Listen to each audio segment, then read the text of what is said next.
In the early 1960s, discussions first began about establishing a university in Udine. On the 27th of November 1967, the first step was taken, with the establishment of a consortium, the members of which included the City Council, the Provincial Administration, the Chamber of Commerce, and the Savings Bank of Udine.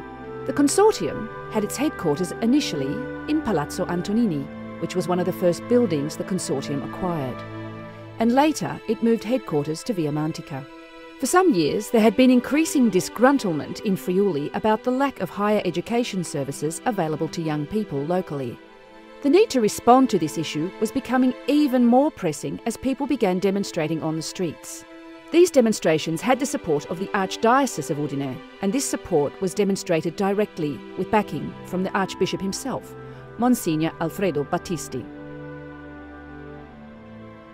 That a bishop participates and gives support to his people in their struggle for a local university, which is so badly needed, so that young people from Udine shouldn't be forced to move away to study elsewhere, as they also have often had to do in search of work. Well, I believe that a bishop has to go beyond his normal responsibilities, that helping them becomes a part of his mission.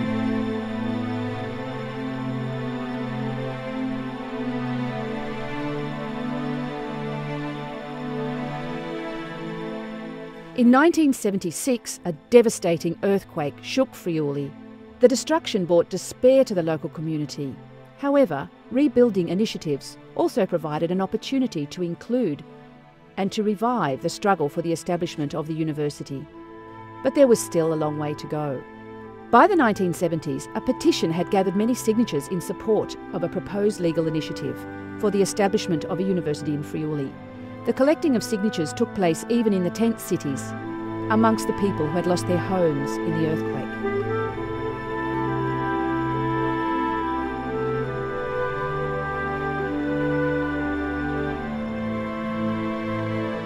In 1977, due to the foresight of members of all political factions, one of the first laws and initiatives ratified following the earthquake was a decree for the establishment of a university. And so it was that following the issuing of Decree No. 102, issued by the President of the Republic on the 6th of March 1978, exactly 35 years ago, the University of Udine finally came into being. The winding road that led to the birth of the university in Friuli is remembered as a struggle. And we remember one person in particular who symbolically represents that struggle. Professor Tarcisio Petracco. The idea of fighting for the university in Friuli came to me while I was an immigrant in Canada, where I lived for 6 years.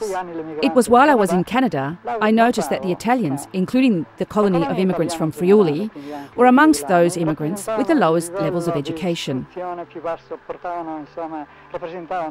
The community from Friuli were the first to be laid off at the end of each season, and the last to be hired at the opening of the next season.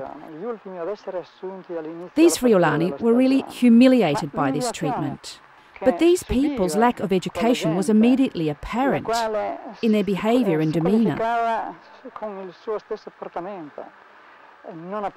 And they were really degraded by this. And this made me think that it was a disgrace that the Italian government abandoned its citizens in such shabby circumstances without the resources to better their situation, and that it didn't do all it could to make sure they had better instruction and better education.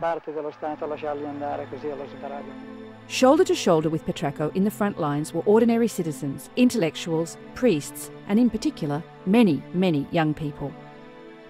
We have participated in the collection here in Friuli alone of 125,000 signatures, supporting the popular proposal for a law which would enable a complete university to be established in Udine. Unfortunately, the importance of this petition with these signatures has not been taken into account, either by local politicians or by the government of Rome. And we feel even more aggrieved because this petition expresses the will of these people who have faith in the instrument of education. That this hesitation comes now after the earthquake, when we need a university more than ever. It limits the directions we take towards reconstruction. This appeal for a university in Udine should not be considered, as many believe, merely an instrument of parochialism, but it must be read as a claim based on precise data. Unlike the past, there's now a university in Udine. It means a lot to me that I can study at one of the best medical schools in the country, in my own hometown. I'm a student of economics. I come from the neighbouring province of Treviso, and for me, being able to study here in Udine is like studying at home. I do not come from here, but I think that the university and the services it provides is well fitted to the needs of the students.